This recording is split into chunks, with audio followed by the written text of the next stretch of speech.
Welcome to Exception Seekers, the show where we challenge conventional views on youth mental health and explore stories and experiences that offer alternative perspectives. Welcome to Exception Seekers. I'm your host, Colleen McLean, and today I sit down with Carmen Theobald. Carmen is the founder and director of Horse Sense North. This is an organization that offers leadership and team development and trauma recovery with their four-legged counterparts. She is a coach, facilitator, and speaker, and has worked with hundreds of individuals, teams, and organizations, helping them get unstuck, embodied, and intuitively empowered. This is a conversation about trauma, recovery, and the role of horses to help us along those journeys. Carmen, welcome. Thank you for being here today. Thank you so much for having me, Colleen. It's such a pleasure. I have been really looking forward to this for so many reasons. After we first chatted and I heard more about your story and what you're doing with Horse Sense North, I've been eagerly awaiting this. So let's. That means a lot. That means a lot. And I equally feel excited to chat with you. I love what you're doing and what you're doing with this podcast. So I'm really looking forward to being part of it and connecting with your listeners. Oh, well, thanks. Well, so to let people maybe get a start of just, kind of where you are now, and then we can go backwards a bit with how you got here. But Horse Sense North, tell us, tell us a bit about what it is. Sure. So we have a farm between Burkes Falls and Magnetawan on the traditional territory of the Anishinaabeg and Mississauga Nations, part of Robinson Huron Treaty 61. And we do various kinds of healing work with horses, as well as leadership and team development. And I also go into people's places of work, bringing some horse sense, if you will, into those kinds of spaces through different leadership frameworks, wellness frameworks, that kind of thing that are horse inspired. So, really, how are we bringing some horse sense into our lives as humans? Because being human is hard. And I think Amen. horses really help us with that. So we primarily work with first responders, military veterans, and other public safety personnel. And we have an intensive 5-day program specifically for that population. There's some exciting updates about that as well. Yeah. So now, if you're in Ontario listening, any member of the Ontario Provincial Police is able to access this program fully funded. Any member, Wow. civilian or uniform, as long as they go through their care manager with Encompass. So we're an approved program, and we also have other services that are starting to be able to get this covered as it's being billed as psychological services, because our supervisor is Dr. Stephen Jett. So clinical psychologist, Dr. Stephen Jett. Wow. Yeah, so those are some pretty big updates on our end, but we also work with Yeah. people from all walks of life. So although our primary focus is the first responder and public safety community, Yes. we do have people who come for all kinds of different reasons. And it doesn't always have to be like because people are really struggling. I think horses Mhm. just help us access parts of ourselves that help us feel more empowered and Mm. connected and authentic in how we're aligning with ourselves and others. So we don't have to be in the depths of our struggles to find a lot of value in the horse work directly or Mhm. in some of the horse sense frameworks and models that we use. Wow. There's so much in there, and my brain is going with like a million different offshoot questions that I want to ask. Um, One I definitely want to talk about is the program with the OBP, because that sounds fabulous and really unique in its offering. But maybe before we do that, for people who, haven't necessarily had the opportunity to interact with horses, they're big animals, which I would like could feel intimidating. Like they're very large. Um, what is it? What is it about horses? Why are they, what is it we can learn from them? Or like why, yeah, why horse sense north? It's not dogs, or like why is it horses? Fantastic question, and completely fair. to be specific about the difference between dogs and horses, I'll start there and then I'll kind of Okay. go a little further. No shade on dogs. I love dogs. They're Sure, we can love amazing. dogs. Yeah, we Yeah. can love dogs. And there is a difference. And part of the difference is that, well, there is the size differential, first of all. Mm, And that alone can start to shift things for people because now we're really working with horses who, 1,000-pound creatures, learning how to set boundaries with 1,000-plus-pound animals is mm, really empowering and helpful and actually translates mm, surprisingly well to our human relationships because so much of it is about the energy behind the words we're saying, not about what we're saying. So yeah. the horses really teach us that. They also have such a different approach to life than a dog or a cat because they are non-predatory animals. They're prey.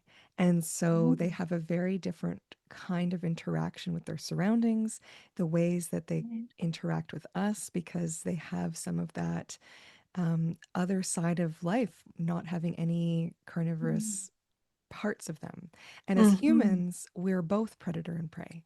We have this we're omnivores. So right. allowing a little bit more relationship building with that Mm, side of ourselves is really important. And I think the horses do such an incredible job at teaching us about that, not from a place of weakness, but mm, actually recognizing such tremendous strength in the vulnerability of having that mm, awareness of our surroundings, of having that connection to our heart, of having that mm, very community oriented approach to life, which horses do as a mm, herd, right. and the way that they interact with one another. So those herd dynamics are also part of our learning. Those how we are part of the herd with them. How are we learning how to Mm, be connected with them in a very different approach than we would have with a dog or a cat or some other mhm, animal that is from that more predator side of things. mhm, So there's so many reasons like that. mhm. And then there's some really neat science that's starting to just kind of confirm things that those of us who've been around horses and felt this we've Oh, always known, but it's mhm. nice to have it be validated where because of the size of a horse's heart Okay. and the kind of frequency that horses' hearts operate at, they actually start to shift how our heart is functioning just by being in their vicinity. Interesting. Okay. I Yeah. need more on that. That's interesting. Yeah. Yeah. So, I mean, I can geek Mm, out on it if you want, but also just to say they're literally changing how our heart is functioning. They're literally shifting the armor that we really guard ourselves with just by being near them. They start to change mm, things in our body. And then you add that to the relational building and yes. getting to know each other and learning how to interact with them in a different way. Yes. Again, it's surprisingly applicable to all of our Huh. relationships with ourselves and others. Yes. Oh, yeah, that's so cool. I have never thought of it before from a predator type, predator to prey type relationship. Um, but as you talk about that in the energy, I'm picturing this young golden retriever that I know and the energy that that animal comes with and that I'm able to come with, right? Of just like excitement and some exuberance and just this like, yeah, I'm fully in and love you. Um, but then the difference with horses of how to show up with them and the energy you have to adjust or bring and that connection, yeah, could be, Yeah, it's very different. it is very different. And they really ask Mm, us to have a deepened self-awareness of that energy that we're bringing, exactly mm, like you're talking about, mhm. because they're so highly sensitive and attuned to any kind of subtle energy shift, which I would say dogs Right. are also I think all Sure. animals are, Yep. but their requirements of what makes them feel safe around that are different. And their expression of that is going to be different as well, especially in the kind of work that we're Mm, doing, because the horses, They're never on a lead. They're not, we're not like walking them through any obstacle Okay. course. They're actually at liberty. So we're in a pen with them, like a round pen, so kind of an enclosure that's circular.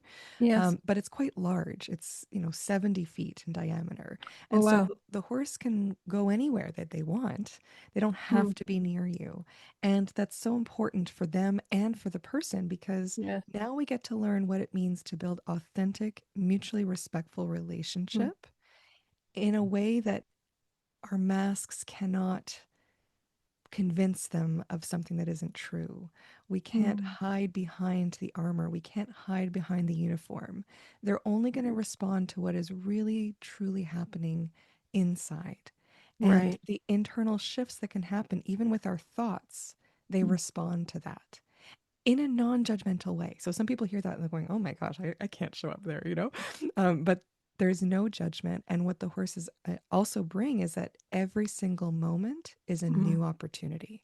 So just mm, because this moment, perhaps they're sensing that we're masking, and mhm. that feels concerning to them, right? Because as a prey animal, they're like, Yes. "Well, what's your intention?" Because now I'm concerned that I'm not actually afraid of your emotion. I'm afraid that you're hiding your emotion because Mm, in their genealogy and their yes. in how they've been evolving, and similarly Yes. to us actually, if there's, let's say, a cougar that walks through the field, Okay. but the cougar is not hungry and it just walks through the field, the horses might get concerned about the smell and this and that, but they'll kind of pay attention, look around, and then as the cougar continues on its way, then the horses just go back to grazing. They can sense the energy because the cougar is just walking by at a distance.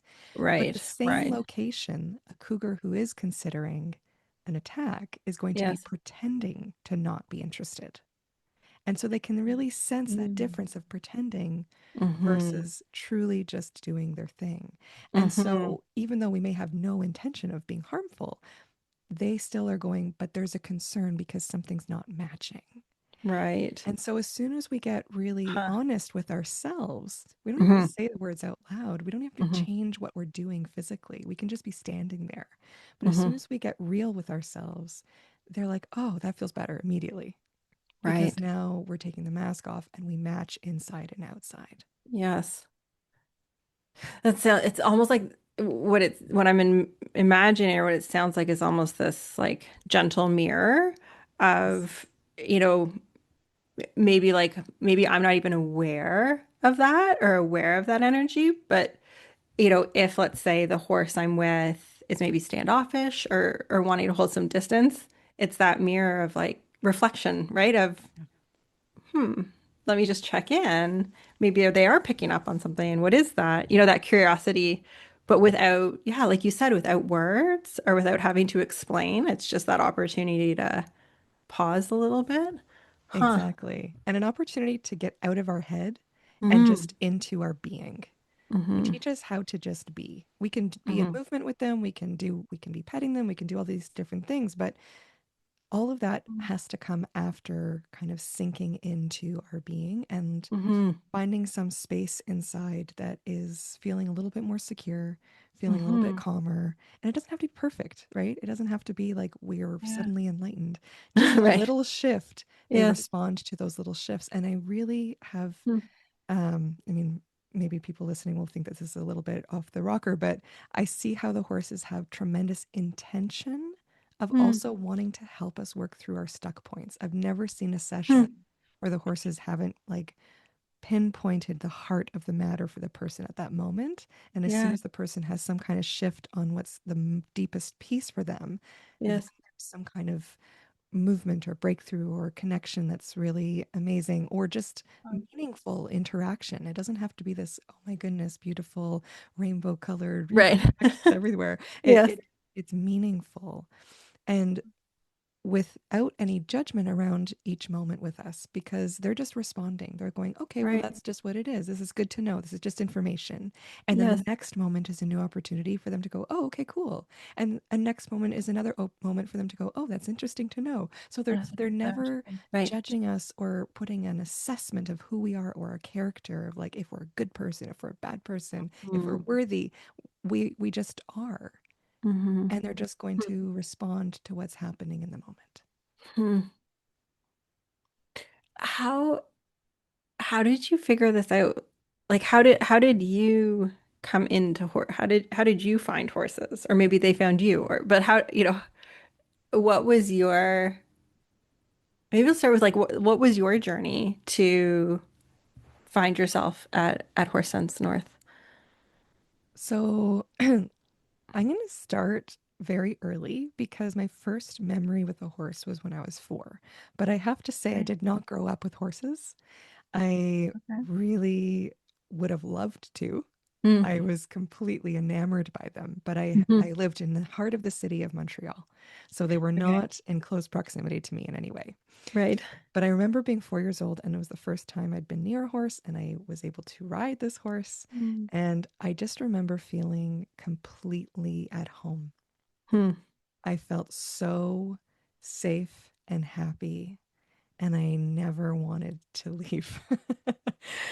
But then, Wow. one, to skip a few, as I had other opportunities in my life to be around horses growing Yeah. up that were very sporadic, but now more of my own masks and Mm. insecurities were there. And I was a little afraid of them, and I wasn't really sure, but I knew I loved Yeah. them. I wasn't as sure, but I still had such a draw. Okay. And then I was studying social services in Montreal, Hmm. and I really loved that. And this part of the story might be a little bit difficult for listeners, so I'll just preface that for Okay. people to take care of themselves. Okay. But while I was there was an event that took place that completely changed everything for me. Mm.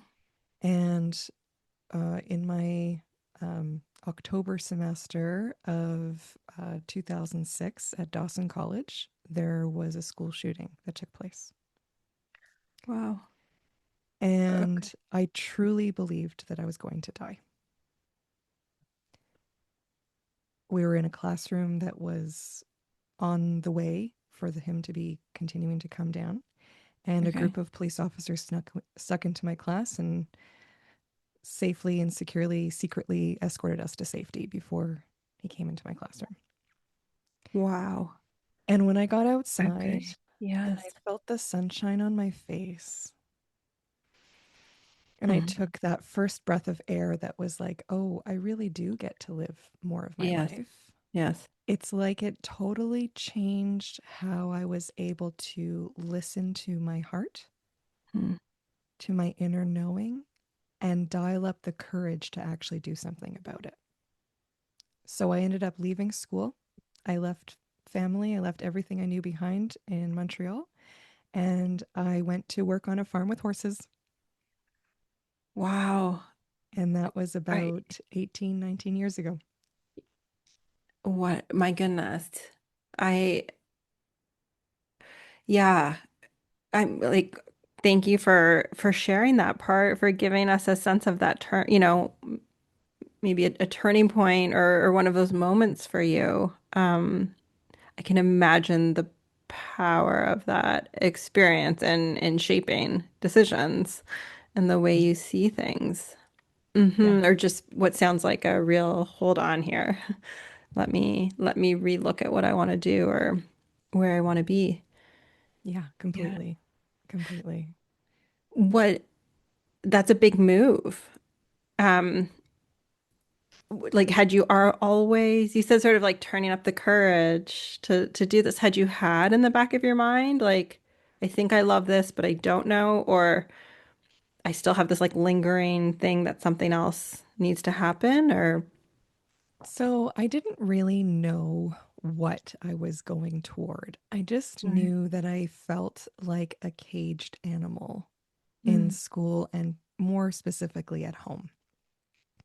And if I was going to be continuing on the education route, which I was so deeply committed to and was completely expected of me and felt like the only option I had to Right. fit in with all the pressures and expectations of society, Hmm. um, then I was going to be more reliant or really struggling, living in Montreal, living at home, going Hmm. to school, doing all these things. And Hmm. although I really enjoyed and appreciated the content of what I was learning, and I Mhm. loved the internship that I was able to have working with youth at the time and doing all this work that felt very aligned, Yes. I also felt very in the wrong place. Mm. Like I was not Mhm. really able to fully be myself. I was protecting a lot. The Mhm. energy of being in the concrete jungle was really hard. I Mhm. felt disconnected from nature and from part of my truth. I just didn't know really what that meant because Mhm. it seemed like that was the only option to do a schooling path. Right. And Yes. I had already shifted my schooling path. I wanted to be a veterinarian for many, many years. But again, that feeling of being trapped, specifically to my family, I think looking back now, I see that more clearly. Mm-hmm. I had a panic attack right before I went into that stream when I was in my last year of high school, and then I switched out of it and went to from the Yes. high math and sciences to drama and Spanish instead. I was like, okay, we're changing course. I That can't is do a the course next 10 change. year. Yeah, I can't do Yes. the next 10 years of my life. Like I had Right. planned for it Right. since I was like 8 years old, and I was like, Yes. forget it. Yes. So when that shooting happened, I didn't make those decisions immediately. It took me several months to kind of Mm-hmm. continue to gather and find myself and listen to myself more and more deeply. Um, there was also a relationship who my then friend, now husband, who was feeling similarly and who had also been at the school. Mm-hmm. But it wasn't like we were trying to get out of the school. I didn't have a lot of post traumatic stress actually returning to school. There was a tremendous amount of support that I was able to receive. Thank Mm-hmm. goodness the program I was in was amazingly gifted with its teachers Yes. to actually debrief and have a lot of those protective factors Okay. afterwards.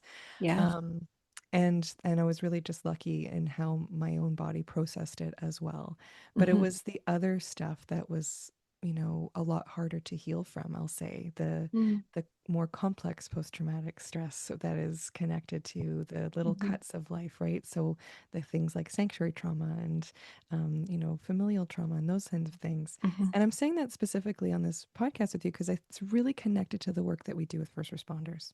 This is very deeply intertwined, both my desire to work with this community, I would not be Yes. alive without them, Yes. and also as a person of the community, I just love being able to support people who have such an impact and a ripple effect. Yeah. Yeah. But also because this is something so many public safety personnel experience of having that organizational and sanctuary trauma. And it's Mm-hmm. something that I can really understand in my own experience, even if it's different Mm-hmm. circumstances. So, so when I left school and left Montreal, it didn't feel like I was running away from those things. It felt like I was being drawn toward Mm-hmm. more authentic living. And I didn't really know what that meant. I just knew it needed to be closer to nature. Mm-hmm. And there was this farm that I found that was looking for volunteers in exchange for room and board, and they had horses. And so I thought, perfect, let's Here it do is. that. Yes. Let's do Yes. that. And I arrived, and that first day, we arrived quite late, but there was still night feed to do with the horses. And Okay. so the person who was running the farm, and it was her farm, she invited me to come down to feed the horses with her. So, of course, Mm-hmm. I said yes. Yes. And I remember knowing, of course, nothing and being quite intimidated in this barn. There were 20 horses or so. Yep. And I was standing right in the middle, and she fed all the horses. And it was like surround sound horse chewing. Yeah. And if it had been human chewing in that way, I think I would have run away screaming, it would have been Yes. terrible. Yes. It would have been But cringy, but yeah. totally super cringy. But with the horses, I really felt like I was being changed at a cellular level. Mm. Like I was having this truly profound experience in my body of like just euphoria isn't quite the right word, but I don't know another one to describe it. But it Okay. just felt so important to my body to be in that Yes. space. And Yes. what I know now, looking back at this experience where I thought I was going to be there volunteering for 2 weeks and continuing to travel across Canada, just kind of exploring Oh, life, yeah. ended up being at this farm for almost 2 years. Okay. And Yeah. then it opened the door to a farrier apprenticeship. So I took care of horses' hooves, trimming them, putting Right. shoes on. And I did that for 18 years. almost. Wow. I've recently retired, but I know now looking back at these horse experiences, Hmm. especially initially when I really didn't know what my life was. I just knew I was Right. called to be here. Yes. They were teaching me to keep strengthening that courage muscle Okay. and keep strengthening that connection to my inner truth and my voice and my heart, Mm-hmm.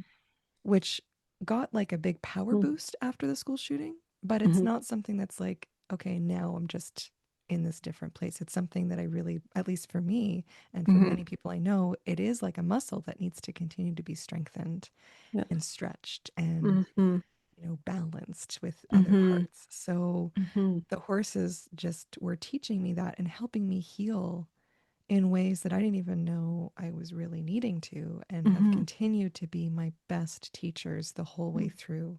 And so now I've worked with thousands of horses through my experiences as a farrier and also through Right. this work, but especially Yep. as a farrier.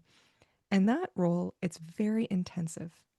Mm. It's like to put it in context, our insurance rates are the same as military because Wow. it can be very dangerous. You're working with Yes. horses in very intense situations. A lot of them maybe are in pain or feeling not safe in their own barn or Yes. home, Yes. or just haven't had a good experience with the farrier, or so Yes. many reasons. They're young, they don't understand. So many reasons why I can literally be kicked out of the business, right? Yes. Well, and it's not just because I think sometimes people think farriers like you're just putting shoes on horses. Hmm. It's like almost like a podiatrist, right? Like it's like foot Totally. care.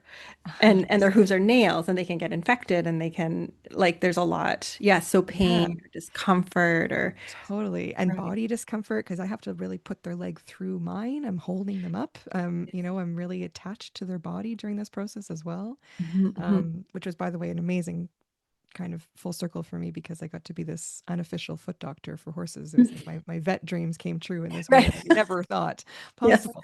Yeah. Um, but it was such an intensive learning environment to Hmm. keep strengthening those muscles, to keep tuning in. And I could have chosen to tune in a different way and double down on harmful practices and just, trying to have control and power over. But Yes. and there were times that I did those things because that was expected of me, because that's how it was taught to do that job. And Right. I've learned so much to not fall into those traps and not fall into those habits, Yes. to help myself and the horses that I'm working with. And they just continue to be that Yeah. mirror that you were talking about. Yes.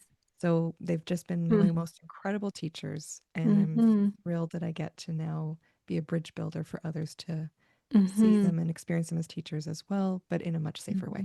Mm-hmm.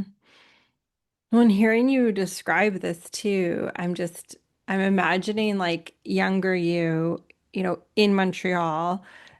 Like I hear what you talk about now and how you speak of this, feeling like more like the grounding of like you're on a farm, the connection to nature, the animals, and I'm thinking like however much you were aware of it or not able at the time, like just the discomfort or like unsettledness that must have existed somewhere within you being, in a city and, with the concrete, not near animal. Like it's it's such a different environment that, how we yeah, I really do believe that within our bodies that we have a connection somewhere to a land or an environment or some place we're meant to be. And it just settles us when we find it, if we're able to find it.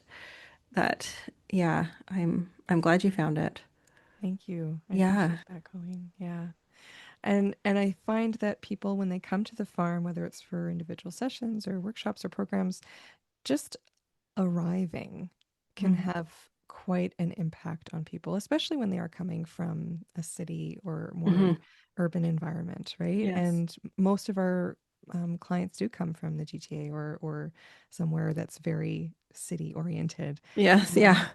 and Yes. and there's such a therapeutic value of just being on the land, Mhm. of being able to shift gears in how we are interacting with our environment, even just looking Mhm. out at the tree line in the fields, how Mhm. good that is, and how much science there is to back that up now, of like how impactful that really is for our well-being. Mhm. And then you Mhm. pair that with the Definitely. horse experiences, I think Yep.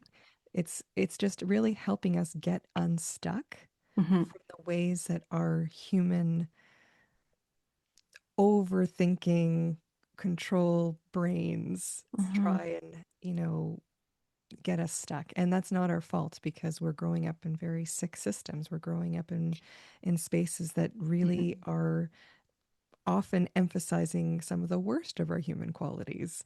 Mm-hmm. And so no wonder we find ourselves very stuck in many situations. And so Mm-hmm. getting physically out of that and into Mm-hmm. something that feels very different and into interactions that ask us to show up very differently. Yes. It's not just about theory, it's really practicing something different.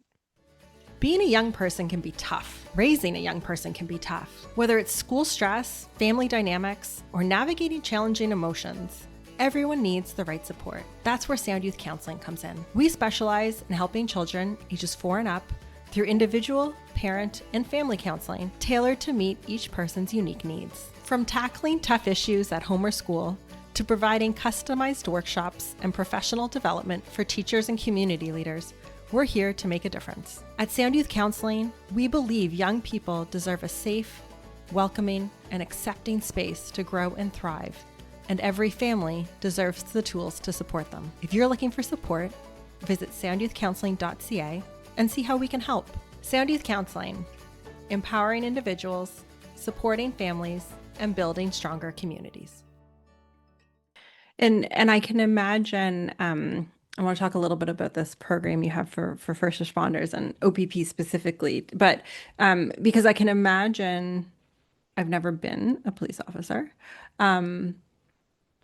but what I would imagine is this very strong institution, system, right from like hiring, recruitment, and training and operating, and then within what they are expected to do in their jobs, and how, some of those masks and things that you were talking about earlier that we wear, right? That being probably fairly required and to protect us from things. But then if officers have experienced something, trying to figure out how to process that while at the same time having to keep wearing these masks and protecting themselves, like they just conflict each other or contradict each other there in our ability. And so this idea of, I can see how then they come to you and maybe even just for a little while have that opportunity to like put those down would be, yeah, a whole other opportunity to heal, kind of. But I wonder how much that's needed. Like you need to remove yourself from that for a while to do it and then go back. Yeah, I don't know. I'm just thinking as you're talking of how all this fits together. So tell us a little bit about this program you created because it sounds really unique. Sure. Yeah. I appreciate your thinking out loud on all of that because I think that there's a lot that would probably resonate for many first responders listening, not just police.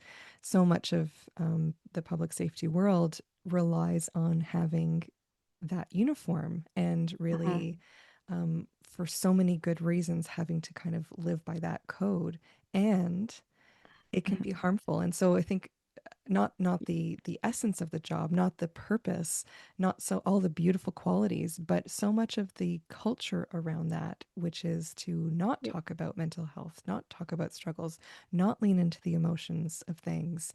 Mhm. After a hard call, are you actually coming back to a station or whatever your Mhm. organization might be? Are you actually coming back to a place that's going to truly check in and care? Or are you coming Mhm. to a place that's going to judge you if you're not over it already? You Mhm. know, Or do you even have time or do you even because have you're time? on to the next call again? That's right. And That's yeah. right. And so the biggest thing that we have first responders come and chat with us about at the program, where there's no trauma talk, by the way. So we're not going into any backstory. We're not going into the details of a hard call.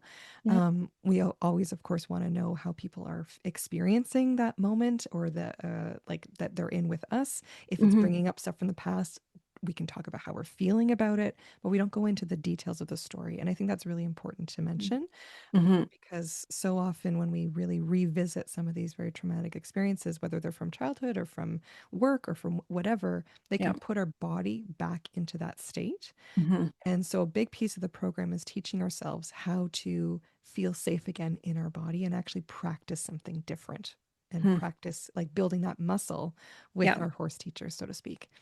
But the biggest thing that people do talk about, without going into the details of any trauma stories, Mm-hmm. is the sanctuary trauma, is the organizational trauma.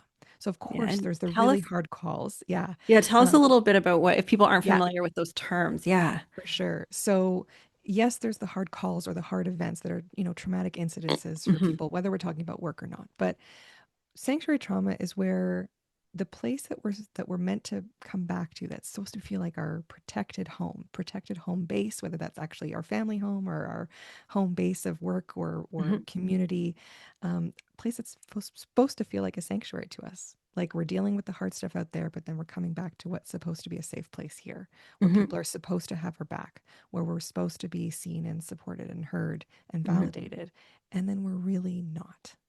Mm-hmm. And what is supposed to be, quote, feeling like home Mm-hmm. actually feels more dangerous, because now we have to mask in order Right. to find a way of fitting in. We have to find a way of navigating, that organizational trauma where maybe there's been bullying from supervisors Yeah. or peers, or there's been, some of those dynamics that can get created where people are really feeling very judged or are very judged for Mm-hmm. their experiences, coming back from a mental health leave and being totally stigmatized, or not Mm-hmm. supported to be on the leave until it's too late. And then they are really struggling and then don't ever want to come back to work. So many different variations on what that can be. Mm-hmm. And there are definitely strides being made and being taken. I really want to honor some of the organizations that we've been able to work with in the kinds of changes that they're trying to do. Um, there's been a big push for different approaches across many first responder communities and public safety communities, but there's so much more to go. And the culture is still so stuck in a place that has tremendous stigma, Mm-hmm. and it is not as supported at all as we need it to be. Mm-hmm. Um, but it is changing. And I think it's changing in part because there's been tremendous pressure. There's been an epidemic of suicide. Mm-hmm. There's been an enormously high rates of people leaving the job, have people not wanting to sign up for it in the first place, because a Mm-hmm. lot of the younger generations like, don't know if I want to do that. Mm-hmm. There's a little Yes. bit more wisdom about mental health and awareness.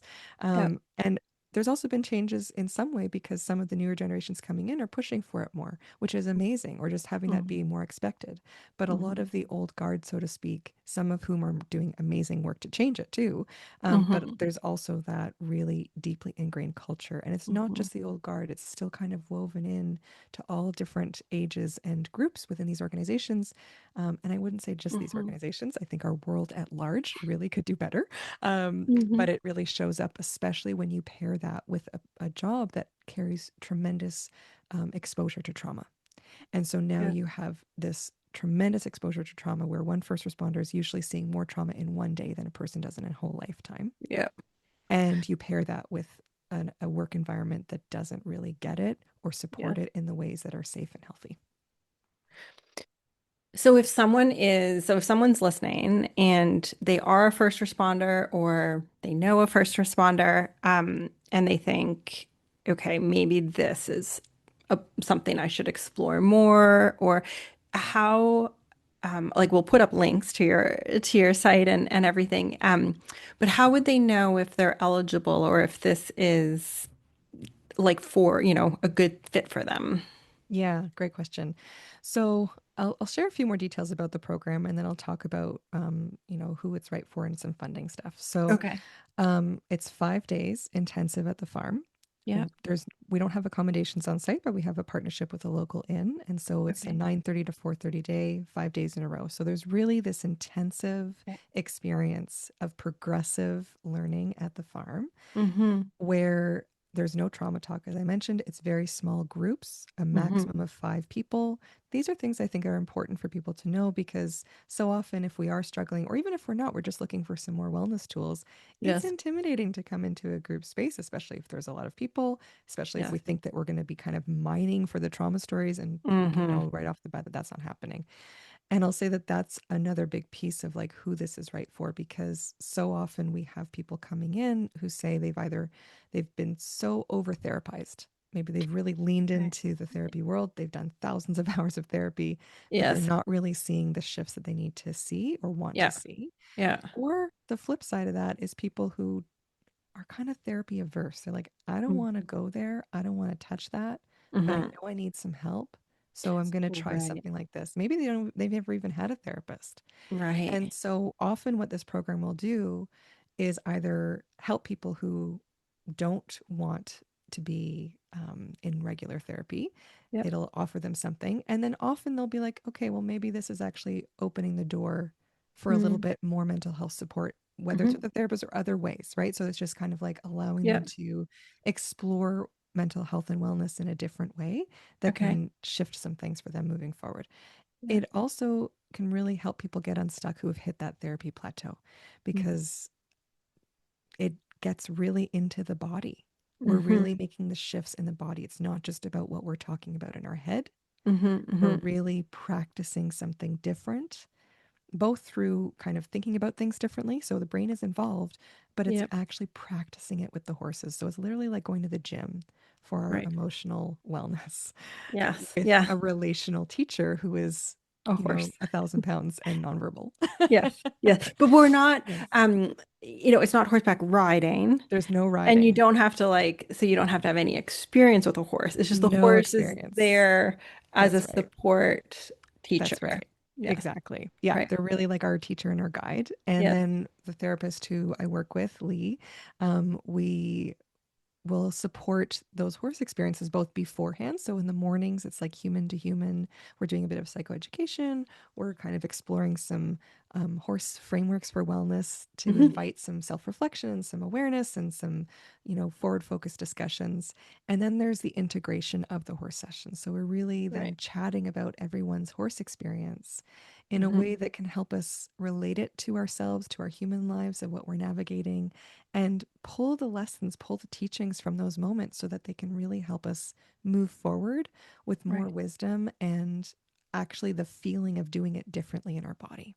So Yes. those are the Okay. 5 days. And then we also have 3 months of aftercare. So there's Mm. virtual cohort specific aftercare for 3 months after the program. So it can help with Okay. reintegration and just feeling like that big shift from being in Yeah. such an intensive, connected space Yeah. and then experiencing a little bit of that, come down with some support. Right. So I think this program, it's really important because it can kind of touch both upstream and downstream. Mm. Whether people are wanting to buffer and have some protective factors bolstered as they Hmm. go into their career or into the rest of their career, Hmm. maybe they don't feel like they're struggling that much right now, but Hmm. they know that they want to do something to kind of just add to their wellness toolkit. This Hmm. program can really serve those individuals. Yep. People who are deeply struggling with a severe PTSD diagnosis Hmm. are also really served by the same Hmm. program. And having groups be mixed in that way, I think is also really meaningful because we get to see not only different places of where people might be at in their mental health journey and really validating each other's experiences in that, but Yes. also different first responders coming together, different, Mm. people, whether they're civilian or uniform, but they're Yes. part of that first responder world, that public safety community, Yes. to really get it at different levels and see each other in a way that's also beyond the uniform. Because Mm. yes, we have these very compartmentalized visions sometimes of Hmm. who we are from the titles that we have or the role or the position, but Hmm. ultimately we're all just human, and the horses just see us that way anyway. So we Right. learn to see each other that way Yes. as well. Yes. Yeah. Doesn't matter the epaulet you're wearing or the badge or right. Exactly, Yes. exactly. I Yeah. would love to see this work be more and more protective, that there is less and less need for people to come Yeah. when they're deeply struggling, because that means that the organizations and as a community and as a society, we're doing something right. But in the Yes. meantime, we're so happy to welcome anyone and everyone, whether they're deeply struggling or not. Okay. If someone's in crisis, like acute crisis, we're not the right place. If Yeah. someone's struggling with active addiction, we're not the right place. Yep. But pretty much Okay. anybody else is welcome. Unfortunately, we don't have wheelchair accessible bathrooms. So, but other kinds of devices, support aids are fine. So walkers, canes, different Yes. kinds of crutches, all of that is totally fine, and the horses are used to it as well. So, Yeah. those are the only kind of limiting factors. But Mhm. it's just a good program for almost anybody else who feels drawn to it. Mhm. And I think Mhm. that's really important because just like I was sharing in my story, there's some kind of energy of like, even if we're afraid, even if we're really afraid of horses, we've had Yeah. lots of people who come through and they're shaking like a leaf and they don't even know if they're going to go in with the horse at all for the whole week. And they Right. end up doing it. But they're never forced to. If we have someone come through and they want to stay on the other side of the bars from the horse the whole time, that's okay. Just being in the vicinity of them is what starts to really make a difference. Yes. And being in community and being in relationship in this way that is just about learning how to feel safe, seen, and Mhm. connected, and teaching Mhm. ourselves something different, that can Mhm. really shift the dial for people. Mhm. Oh, I think this is fabulous. And it's so needed. And I yeah, I love the intensive piece of it. I love how unique it is, and just that opportunity to be able to heal or just reflect without having to go there, without having to bring up things you aren't want. Like, it really feels like it meets people where they're at in this yeah, in a really gentle way. I'm so thrilled for you that it's official and out there and starting. And yeah, I'm sure a lot of work went into it. So Thank you. congratulations on getting it set. Thank you, That's Colleen. significant. Yeah, Hmm. we put this program together. It was in before 2020, and I it's been years of trying to Hmm. knock on doors, bang on doors, trying to make it happen. The Hmm. first program we ran for free, just volunteering, all of us, Yes. because we just wanted to get it off the ground. And Yep. then we found little bits of funding to run 5 more after that. So now that we're going to start running programs again, we're hoping to be able to do one a month. um, Okay. and Amazing. although OPP is fully funded, that covers, including their accommodations and their meals that are off the Yes. farm, as well as, of course, all the program fees. We're excited to find more and more ways to get other public safety personnel through and funded as well. Yeah. We don't We have have to all get the all these answers for that. agencies on Yes, there. Yeah. exactly. We That's don't have right. all the answers yet, but it is happening. Hmm. Our clinical psychologist, Dr. Stephen Jett, he all the billing goes through him because he's supervising the program, which Right. means that it's billed as a psychological service. So for first responders or public safety personnel who have psychological services benefits, Right. there's usually a way that we can figure this out. So it still Yeah. has to be kind of a case by case basis at this point. Yeah. We don't have like widespread approval with another organization in the same way as we do with OPP yet, but this Yes. is pretty recent update. So Yeah. I do believe that we're going to get there with a lot of different organizations moving forward. Yeah. Okay. Well, I Yeah, have I have one final question for you because I asked sure. everybody, and I know I mean, maybe you touched on it, but maybe it's a little different, but it's around that idea of exception seeking, right? Like, just seeing different ways of doing things or outside of the box. And as someone who has found some exceptions and really, carved your own path, was there a time when you realized you kind of saw things differently than other people in that, like, seeing that path? Um, and then what gave you the confidence or just the courage to take it? Mm, yeah, I think there's been moments throughout my whole life where I felt different, as I think is probably a very relatable experience for most people. Mhm. Um, but it was really leaving Montreal and Mhm. then choosing to continue to pursue my life in the way that I did. It was a life that really had no roadmap, that continues not to. But especially in those early days where I wasn't even 20, I was 18, 19, and starting to make epically big life decisions, that my family really thought that I was nuts. Like, they thought I had joined a cult when I went to the farm instead of like, no, I just want to be here volunteering. They're like, why would you volunteer there for 2 years? So Right, so right. all these pieces, but Oh, that's all of funny. them, Yeah. yeah. What kind Yeah, of farm is this that you're yeah, on? exactly. Right. But I just knew that I had to keep listening to the horses. And when I tried to imagine my life without them, it was like this blank, black nothingness. And anything to do with them was like, oh, there's this possibility. So I think the horses are just really helping me learn what it means to find the courage to keep making those decisions. And I'm so grateful to also have a close relationship with death and dying, not just from my own experience, but in other ways in my life. I've always been drawn to understand more about people and animals' experience of crossing over. And I think having a very close relationship of that moment of really, really believing that my life was about to be over. And I'll share a little bit more about that. I think it's important. When I had this moment in that classroom, I had to be hiding there for 45 minutes. And I had a moment where it was like a fork in the road. And on one hand, I could have gone down really more fear and panic, as was happening with the rest of my classmates. But then there was this other option, and I felt like I just kind of slipped into it, which was to feel really okay with it. And I was very much in my body. I wasn't dissociated.